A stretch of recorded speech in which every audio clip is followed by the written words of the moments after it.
Hola, Vicente here again, with another story of Myrgan Wood.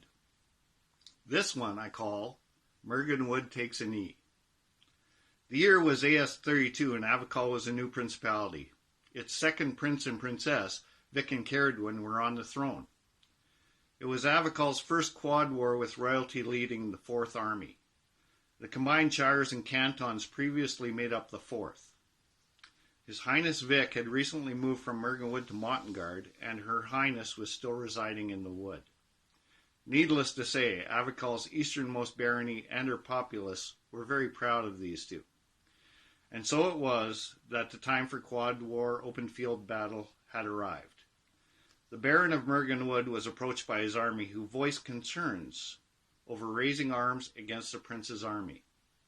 They considered him one of their own, as well as all having sworn fealty to him. The Baron asked his army what they wanted to do. Collectively, they put their heads together and came up with a plan. The four armies were assembled on the field of war, and the battle was started. Myrgan Wood immediately turned and attacked Borealis, leaving the prince's army to take on Montengard. Both Borealis and Montengard were quickly dispatched. The remaining Montengard archers ran behind the Myrg forces to fight with Myrgan Wood. The two remaining armies formed up and began marching towards each other. When they were a mere 10 paces away, the Myrgan Wood army stopped, turned, and killed the Montengard archers, much to Baron Thorvald's chagrin. They then turned back to the prince, collectively took a knee, and laid their weapons down. The prince was unsure of what was going on and asked what we were doing.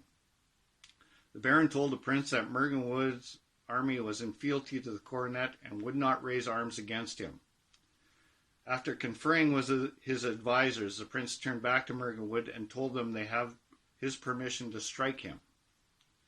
Grumbling from the Myrg side, and the Baron answered, "We are still not willing to raise arms against you." The prince went back to his advisors, turned and ordered the Myrgan Wood army to fight him.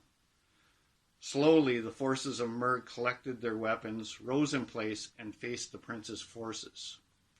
From the back of the Myrgan Wood army, a blood-curdling wail began as the Myrgan Wood warlord, Karl von Kalkreuth, began charging the prince's army.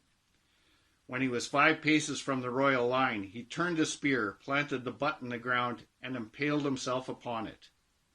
With their warlord dead and being ordered to battle, Myrgan Wood began their advance.